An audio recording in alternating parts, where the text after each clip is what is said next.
Welcome back to Chain Reaction, the Foreign Policy Research Institute's flagship network of podcast series examining the political, security, economic, and social trends shaping our world. Throughout the year, we'll be talking with experts about developments in Russia's war in Ukraine, the new European security order, defense and geopolitical issues in the Baltic states, as well as current and future national security challenges and opportunities in the technology and space sectors. Join us each month for Bear Market Brief, Behind the Front, Baltic Ways, Report in Short, The Ties That Bind, NATO Allies in Action. New episodes are available each week on Apple Podcasts, Spotify, and most streaming services.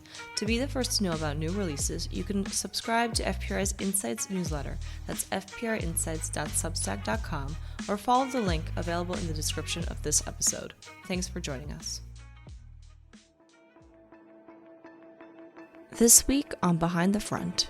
Hello and welcome. My name is Stein, President of the Foreign Policy Research Institute, and today I'm talking with James Swartout, who's the VP of Strategy at Ursa Major.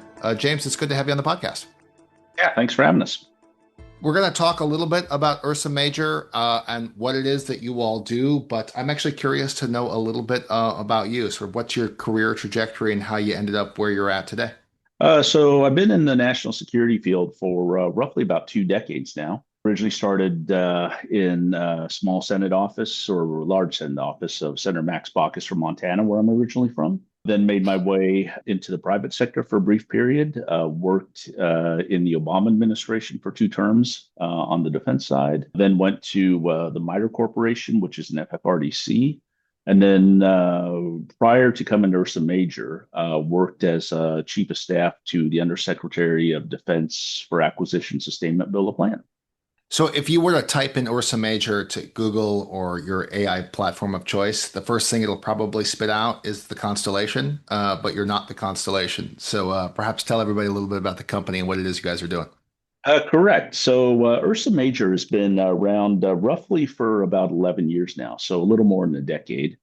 Headquartered out in Berthoud, Colorado. The company was originally established by a group of former SpaceX as well as Blue Origin engineers. It's an aerospace and defense company, and we work as a prime contractor on all up rounds and also as an integrator.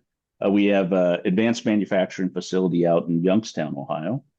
And we pride ourselves on flight-proven capabilities across hypersonics, solid rocket motors, and space mobility. So think of things that move fast, solid rocket motors and solid missile systems, and space mobility, moving things around up in space. Everything we do is American-made at scale. We have a really significant focus on timelines. We've produced over 100 engines at this point. We test fire many of our motors out at our facility. 100,000 seconds of hot fire testing, 16 flights across all product lines, most recently 10 product flights. And we as a company, since we have been around and have a very substantive focus, especially on engineering and testing, we really focus on mission reliability. Not just because it's critical for the aerospace sector, but because we're putting these products into the hands of our warfighters, which is a no-fail mission. So, hypersonic is one of those terms that gets thrown around by everybody. It does have a definition, but maybe you want to throw out what the definition is of hypersonic is, because it's actually a measure of speed, right? And then what it is that you all are working on. The definition is usually, for the layperson, it's usually Mach 5 or plus. The original, hypersonics came all the way even back from World War II with the V2 rocket that was used by the Germans during the Second World War. One of the questions that's always been out there, or one of the sayings has always been, hypersonics is the answer. What's the question? Right. So it's been, it's been a technology that's been in development for quite some time. But really over the last, 10, 15, 20 years, I think we've started to see a much more focused intent on developing and fielding these weapons, especially by the U.S.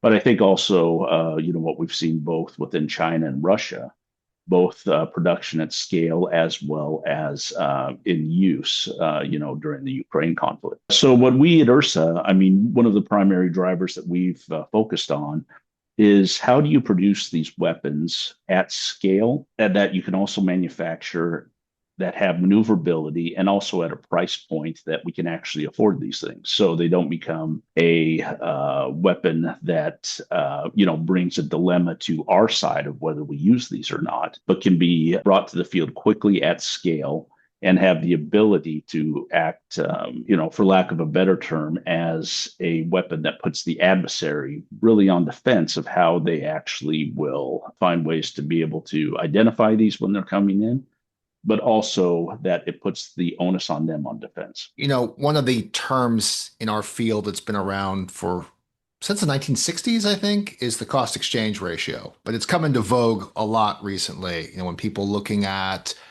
particularly the cost to produce something versus the cost to shoot something down. And so you are looking at this in a specific way as well, which is you're trying to bring down the cost of, say, hypersonic flight or, the missiles that would be moving at Mach 5 plus. How are you actually thinking about doing that? What are the programs that you have been, or the company, I should say, has embarked upon to try and make that a reality?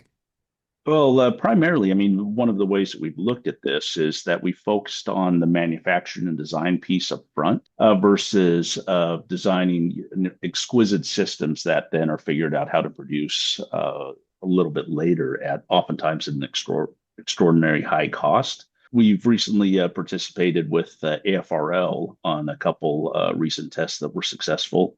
So what we've focused on and what our heritage is we've used liquid rocket engines, primarily based on what our original engine was Hadley, which is now Draper, which is incorporated into our Havoc missile system. And what we've been able to do then with that is produce an all-up round that will be focused on not only hitting these major milestones in terms of performance, but also affordability.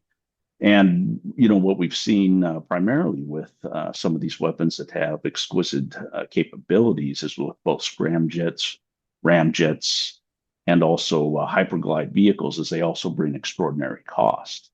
So what we're being able to develop is an adjustable boost weapon that has an engine that can throttle up and down, that also avoids a lot of the exquisite materials that are needed for hyperglide as well as scramjet type applications. So when you talk about those exquisite materials, are you talking about the metallurgy in this instance, basically to keep the heat down as you're moving forward, or is it something even more simple than that?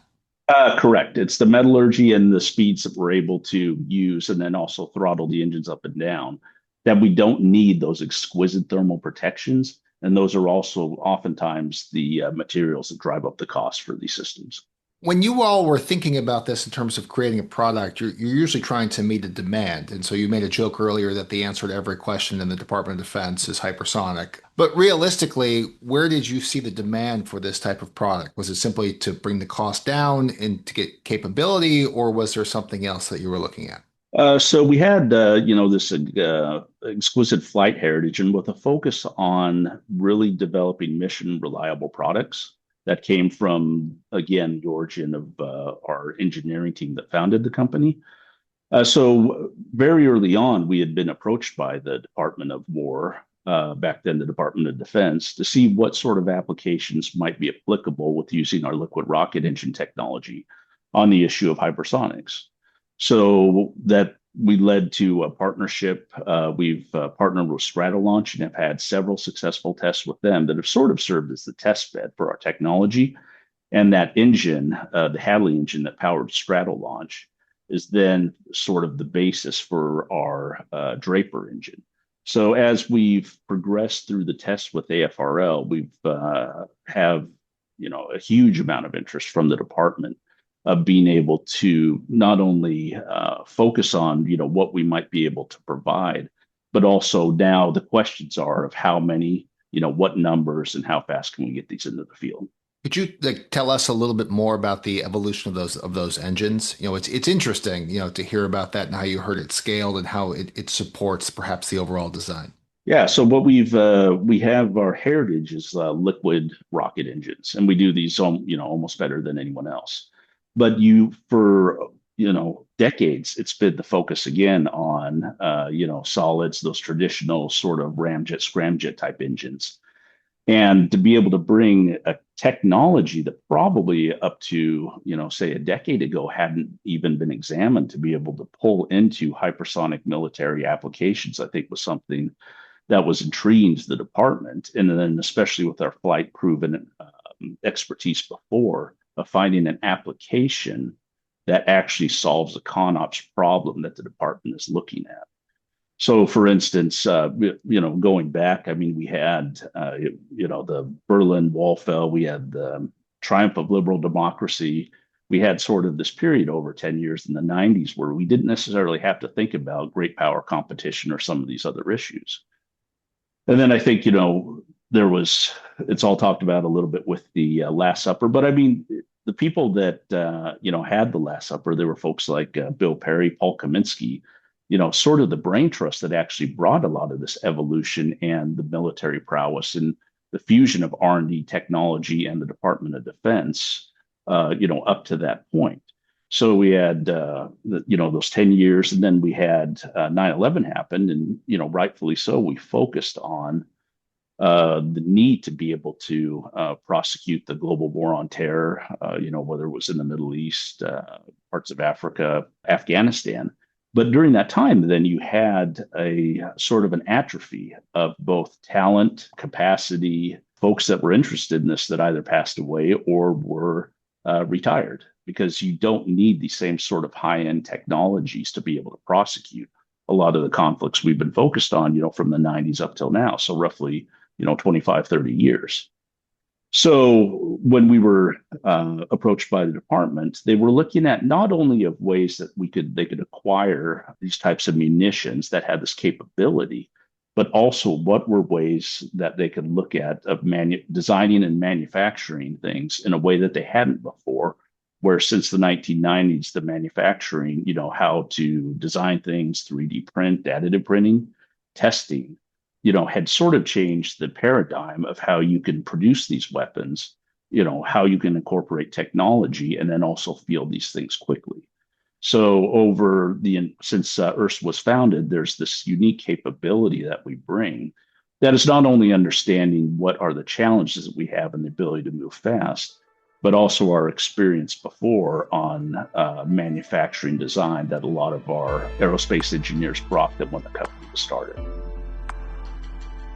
Hey everybody, I just wanted to take a minute to tell you all about a publication we launched at FPRI called Behind the Front. Behind the Front is where we at FPRI will analyze current and future national security challenges to the United States with a specific focus on the defense industrial base, fixing our broken military procurement system, and the challenges and opportunities in technology and from the emerging space sector. Check it out at behindthefront.substack.com. And now back to our conversation. When the company was started, and I guess when perhaps you pushed into into this particular area, what was the reaction to the liquid side of this? Because as you said, typically people think about these things as solids. Solids are able to be moved or stored, and liquid tends to come with, I don't want to call it historic baggage, but, sort of a different point of thinking about fueling and stuff like that. So perhaps talk us through the actual liquid side of this and how it fits into it. Yeah, so I think you're right. I mean, there was some historical baggage, and I think even beyond that, there was a historical almost lack of knowledge of how you would incorporate liquid type engines into systems such as munitions, other than what we see for, Artemis fueling or things kind of like that. Yeah. So when we were focused on, especially our Draper engine and Havoc, we wanted to make sure that we had sort of, to some degree, the flexibility of a storable liquid rocket engine. So Havoc itself is actually the engine that powers Havoc. Draper is actually quite small. But we needed to make sure that we actually had fuel that was able to, so it's mostly hydrogen peroxide and kerosene that we use that are fairly inert compared with some of the other liquids that a lot of the folks within government are used to. So we needed to make sure that we had something that was, fairly non-toxic, but also offered a little bit different capability. So the engine itself and the fact that we would use liquids again, allows the engine to be throttled. It allows it to go indo-exo, so you can launch Havoc munition. It can actually go out of atmosphere and come back. It can slow down. It can speed up, which gives it a certain sense of both maneuverability and survivability. So part of what we are working with the department is to be able to understand both the unique capability that liquid engines bring, cost curve of which it helps to be able to both procure and then also field these weapons at scale. And then also that, to teach them of how we might be able to, handle logistics, put everything into the con ops, everything into the manuals of how it would be handled so that they see the capabilities, the advantages, not only of the weapon itself, but how we can make sure that we supply, that we also have the logistics train and everything else to be able to make sure that we can build these things at scale. So let me ask you, so I guess a more broad-based question is that if you look at sort of the direction of Department of War, Department of Defense funding, do we want to call this the golden age of missile procurement? Which is at least what's being put out there in public documents is a desire to plus up on long range strike, either for offense and then I guess perhaps for interceptors for defense. So you as the company are thinking about this, obviously interfacing with your government clients or your contractors or as the contractor. Where do you see the future of missiles going, sort of as part of this, looking at the I guess the recent examples from around the world, Iran, Azerbaijan, Nagorno-Karabakh, Ukraine, et cetera, et cetera? Well, I think that there's two pieces of this, and the term inflection points, tends to be overused quite a bit. One is that the lessons learned of everything that we're watching is that we need to be able to refill a lot of our magazines. So this includes, a lot of the standard missiles, the packs, everything else is to refuel refill the magazine depths that we have. One of the second items too is that I think what Ukraine especially has taught us is that many of these conflicts will not necessarily be over in 1 or 2 days. I mean, go back 5, 6 years ago, who would have imagined another great land war in Europe that would stretch on for not only months, but years? So the ability, I think lessons learned now is the ability not only it's paramount to refill our magazines, but also at the same time have this realization that any conflict that we have may stretch. So the ability to be able to manufacture not only at high numbers, but at affordable rates is to some degree sort of deterrence in itself. The other lesson learned, I think, that is shaping some of the department's thinking is that they need to be able to take a much more of a modular approach going forward.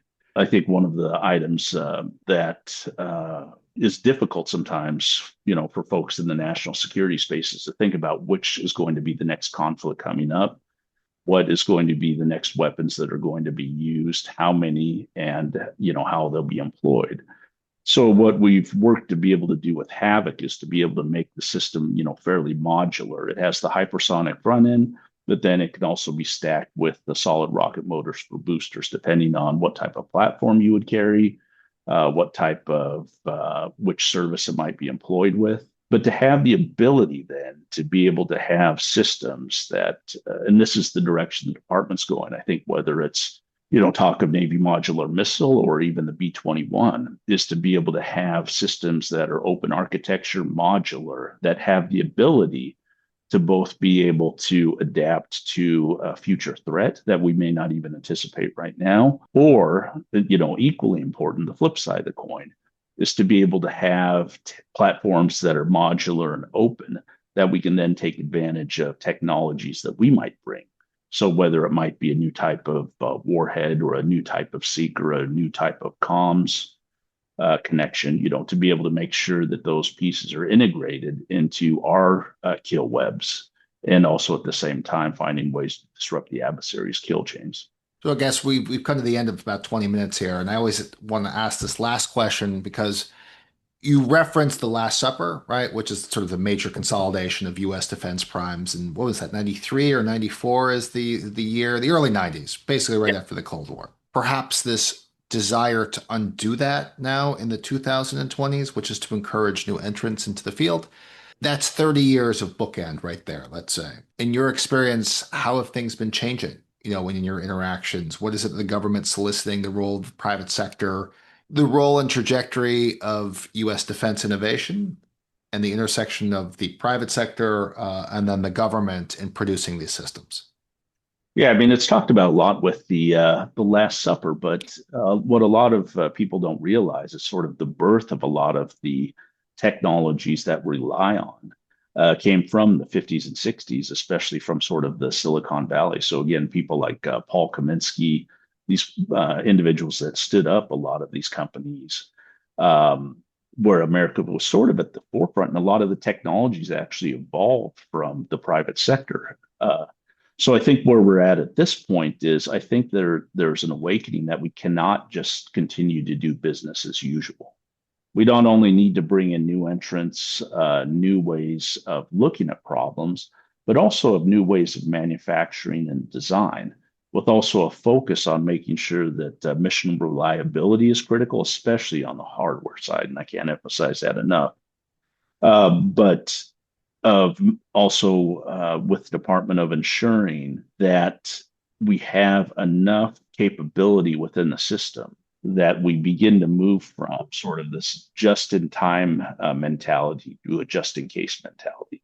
So bringing in, not only having evolution of how the primes continue to look at these problems, but also bringing in new ways of examining the problems, design and manufacturing, and of making sure that also we move fast, because the adversaries, they aren't stopping to go through the palm cycles and everything else. They continue to adapt and change, almost from day to day. So I think the department is looking at sort of this new infusion of blood to be able to ensure that we never rest on our laurels again and are never caught flat-footed. I guess the last question is, what should we be looking out for? So if somebody listens to this and they say, well, this is really cool, I want to go figure out more about this, milestones, tests, stuff to be looking out for in the near future. We have several really interesting things we're in developing with the department. So I'd say look on our website and stay tuned. All right. Well, with that, James, thanks for taking about 25 minutes out of your day to chat with us. I appreciate it. All right. Thank you.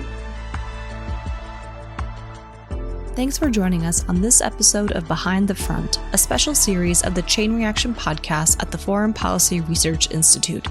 To learn more about this and many other initiatives, please visit us at fpri.org. Until next time.